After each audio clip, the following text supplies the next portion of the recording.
कहानी की शुरुआत में हमें एक बेहद खौफनाक रेगिस्तान दिखाया जाता है।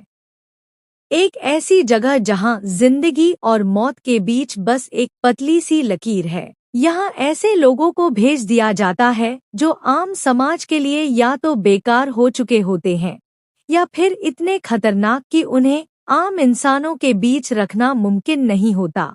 इस रेगिस्तान के एक तरफ है कंफर्ट जोन होता है जहां खाने पीने, रहने और पहनने की हर सुविधा मौजूद है, लेकिन इस चमकदमक के पीछे छुपे हैं ऐसे राज जो किसी जहन्नुम से कम नहीं। और दूसरी तरफ हैं वे लोग जो भूख और मजबूरी के चलते नरभक्षी बन चुके हैं। इनके पास ना खाने को कुछ है ना पीने के लिए पानी, इसलिए जो भी इन्हें मिलता है उसे मारकर खा जाते हैं, फिर चाहे वह इंसान ही क्यों ना हो। इसी बीहट रेगिस्तान में आज एक लड़की को छोड़ दिया जाता है जिसका नाम है आलन, और यहीं से शुरू होती है यह खौफनाक कहानी। आलन को यहाँ छोड़ने के लिए 2 पुलिस ऑफिसर आते हैं क्योंकि आलन ने कुछ ऐसे अपराध किए हैं जिनकी कोई सजा तय नहीं की जा सकती।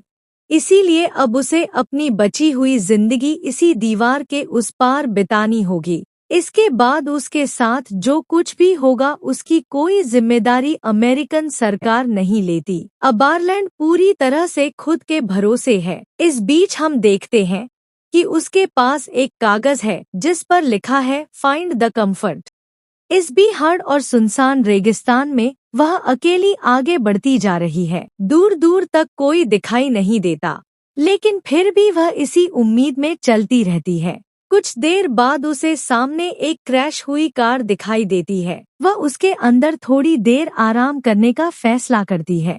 कब उसकी आंख लग जाती है उसे खुद भी पता नहीं चलता। अचानक किसी के आने की आवाज से उसकी नींद खुल जाती है। वह देखती है कि कुछ अनजान लोग हाथों में हथियार लिए उसकी तरफ बढ़ रहे हैं।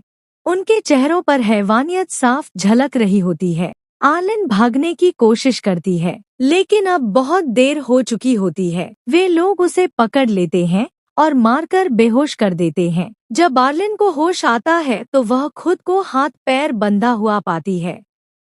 आसपास देखने पर पता चलता है कि उसे एक क्रैश हुए प्लेन के अंदर कैद करके रखा गया है। तभी वहां एक औरत आती है जो बिना किसी हिचक के आलन के हाथ और पैर काट देती है